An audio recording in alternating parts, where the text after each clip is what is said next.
May mga lihim sa kasaysayan na ngayon lang malalantad. Dito sa channel na ito, masasaksihan mo ang mga katotohanang hindi itinuro sa paaralan. Buksan ang isipan at puso, halina't panoorin natin ang video ng Mensahero ng Silangan.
Masayang bati mga Ophirians! Nandito ulit tayo para simulan ang paglalahad tungkol sa pinakahihintay ng mga Pilipino, ang Pison River. Simulan nating ipunin ang mga mahahalagang impormasyon mula sa National Museum of Natural History. Pasyal po tayo ng konti. Kapag pumunta po kayo sa museum, siguradong mapapansin nyo ang isang depiction ng Tree of Life sa fasad ng museum. Alam niyo po ba na sa buong mundo, Pilipinas lang ang nagdambana ng Tree of Life sa isang Museum of Natural History?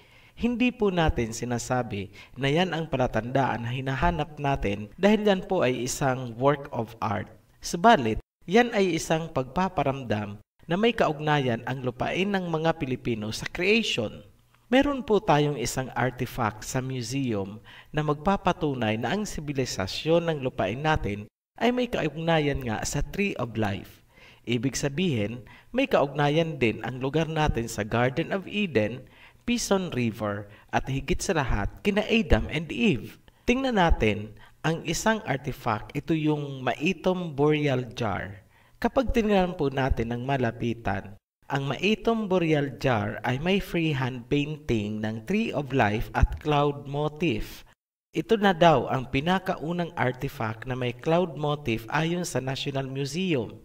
Tingnan naman natin ang isa pang material. Ito yung Beatus Mapamundi na iginuhit ng isang Spanish monk na si Saint Beatus of Laibana, circa 730 hanggang circa 800. Sa gawing itaas ay inikutan natin si Adam and Eve na nakaposisyon sa eastern part of Asia.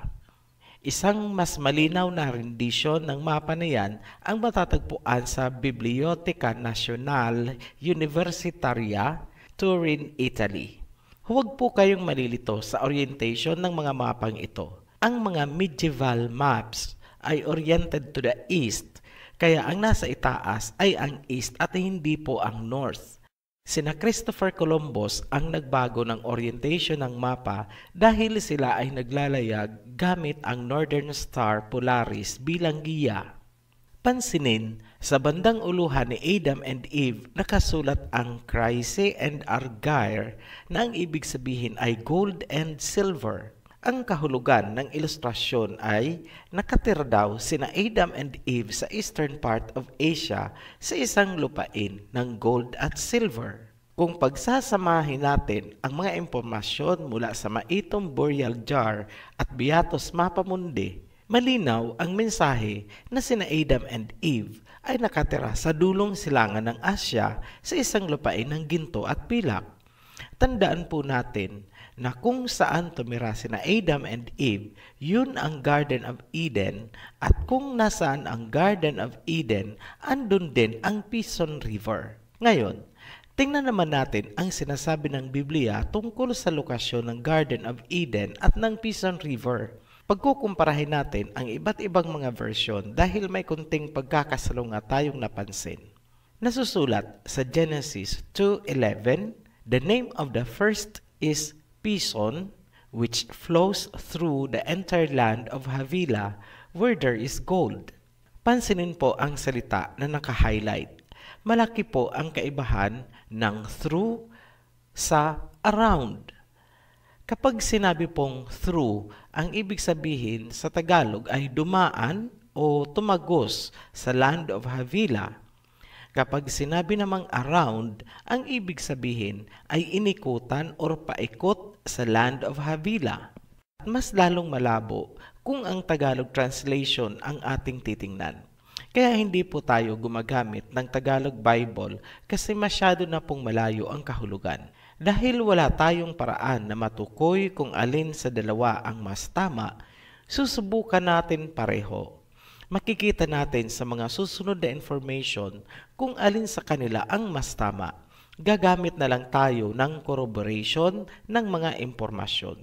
Ang sabi sa Genesis 2:12, ang land of Havilah ay may gold, bdellium, and onyx stone. Take note po, onyx stone po ang sabi at hindi onyx gemstone. Magkaiba po ang dalawang yan. Unahin natin ang gold bilang guide. Hindi nalingid sa kaalaman ng karamihan na ang Pilipinas ay pangalawa sa Africa kung pag-uusapan ang natural gold reserves. Ayon sa Manila Times, September 4, 2017 issue, humigit kumulang 60,000 years ang nakalipas, nagmimina na daw ng ginto ang ating mga Negrito gamit ang tradisyonal na pamamaraan.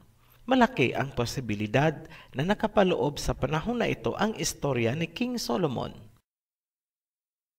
Kung natatandaan pa, nakasulat sa 1 Kings chapter 10 verse 22 na tumatanggap si King Solomon ng gold mula sa Ophir every 3 years. Tandaan po natin na si Ophir, Havilah at Sheba ay magkakapatid na anak ni Joktan na magkakasamang pumunta sa silangan noong humiwalay sila sa grupo ni Peleg.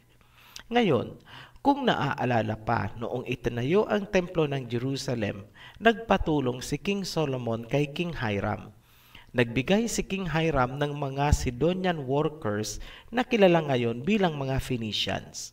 Maraming hindi nakakaalam na ang mga Sidonian ay Canaanite sa Biblia at ang mga Canaanite ay tinawag na Phoenicians sa modern written history. Ipapaliwanag po natin yan. Ang Sidon ay isang ancient city ng modern-day Lebanon.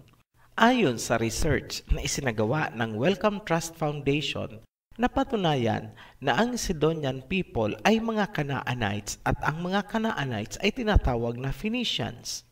Sa makatuwid, ang mga Sidonian workers na napag-alamang mga Canaanite ay mga Phoenicians ayon sa Ancient History Encyclopedia. May katibayan ba na ang mga Sidonian workers na tumulong sa pagtatayo ng templo ni King Solomon noon ay nakarating nga sa Pilipinas? Kung titingnan natin ang mga pangyayari, malaki ang theoretical possibility na ang Iskaya tribe ng Bohol ay remnants ng mga Sidonian workers ni King Hiram at King Solomon. Ayon sa kanilang mga ninuno, ang kanilang lahi ay mga workers noong itinayo ang templo ni Solomon. Pero, bakit nandito sila sa Pilipinas? Ayon kay Jesterol, isang Filipino historian, ang Iskaya ay galing sa Sumatra. Pinagtibay niya na ang Iskaya tribe ay hindi galing sa mga katutubong Pilipino. Kapansin-pansin din ang kaibahan ng kanilang kultura, lengguwahe at pagsusulat. Dahil sa sinabi ni Jesterol na hindi katutubo ng Pilipinas ang Iskaya tribe, lalong lumakas ang posibilidad na sila nga ay mga Canaanite or Sidonian workers na pumunta dito noong itinayo ang templo ni King Solomon para kumuha ng mga materyales. Ayon sa Biblia, ang mga tao ni King Solomon ay nanggaling sa seaport ng Ezion Geber at sila ay pumunta sa Parvaim. Ang salitang Parvaim ay galing sa Sanskrit word na Purva na ang ibig sabihin ay East or Orient. Kung titingnan natin sa mapa, Galing tayo sa seaport ng Ezion Geber, papuntang Orient, dadaanan natin ang India. Pwedeng pumasok sa Ganges River na mas ligtas na daanan at paglabas ay Sumatra na. Kaya naaayon at natutugma pa rin ang sinabi ni Gesterol. Ngunit dahil sa impormasyon na ang Iskaya ay mga trabahador ng templo ni King Solomon, lumalabas na hindi talaga sila taga Sumatra. Ang kanilang pinanggalingan ay mas malayo pa at yun ay Israel at Canaan. Sasabihin nyo, ito ay isang espekulasyon ni Ophirian. Ngunit kahit sinong tao na may matalas na logic, makikita niya ang napakalaking posibilidad na ating ipinapakita. Nasa pagtatalakay pa rin tayo ng gold ng lupaing ito bilang isa sa pagpapatunay na ang ginto ng Pilipinas ang tinutukoy sa Genesis bilang marker ng Land of Havilah. Tingnan natin ang kasaysayan ng Pilipinas na may kaugnayan sa ginto. Ayon kay Antonio Pigafetta, Italian chronicler ni Magellan, saganang-sagana daw ang ginto sa lupa mula Luzon, Visayas at Mindanao. Hindi nakapagtataka kung bakit ang mga ninuno natin ay may naglalakihang alahas na ginto kahit ang mga nasa pinakamababang antas ng lipunan. Ang sinasabi ni Pigafetta ay sumusuporta din sa Torin Beatus Mapamundi. Ang mga ninuno natin ay ipinakita sa Boxer Codex na nakasuot ng naglalakihang gintong alahas. Kasalukuyang nakalagak ang Boxer Codex sa Lilly Library ng University of Indiana, Bloomington. Isang pagpapatunay sa sinabi ng Boxer Codex ay ang Surigao Treasure na kasalukuyang nakalagak naman sa Ayala Museum. Sobrang madami pong materyales tungkol sa ginto ang lupaing ito. Hindi na po natin ilalagay lahat dahil ang focus natin ay ang Pison River. Pag-uusapan naman natin ang Delium. Ito ay isang kontrobersyal na salita dahil sa magkakaibang pakaintindi o pagpapakahulugan kung ano talaga ang Delium. Pansinin po natin na ang Delium ay isinalin bilang aromatic resin ng iba't ibang versions ng Biblia. Ngunit ano ba talaga ang Delium? Ayon sa Rashi, Midrash at Encyclopedia Judaica, Volume 3, 2nd edition, ang Delium daw ay isang uri ng precious stone. Ganon din ang sinasabi ng online Jewish Encyclopedia. Ayon naman sa Exodus chapter 16 verse 14, ang manna from heaven at ang Delium ay magkakulay at sinabing ang manna ay parang frost on the ground. Ang frost ay parang flakes na kulay puti. Ang sukat naman ng frost ay parang coriander seed ayon sa Numbers 11 verse 7. Ibig sabihin, ang Delium ay kulay puti na kasing laki at kasing hugis ng coriander seed. Ang paglalarawan na yan ay tumutugma sa karaniwang kulay, hugis at laki ng perlas. Ayon kay Saadia Ben Yosef Gaon, isang Jewish philosopher, ang Delium ay pearl, sa Tagalog, perlas. Marahil ay alam ng ama na darating ang panahon na magkakaroon ng mga synthetic pearls ang ibang bansa, kaya inihanda ng kalikasan na magkaroon ang Pilipinas ng hindi pangkaraniwan at hindi mapapantayang Delium.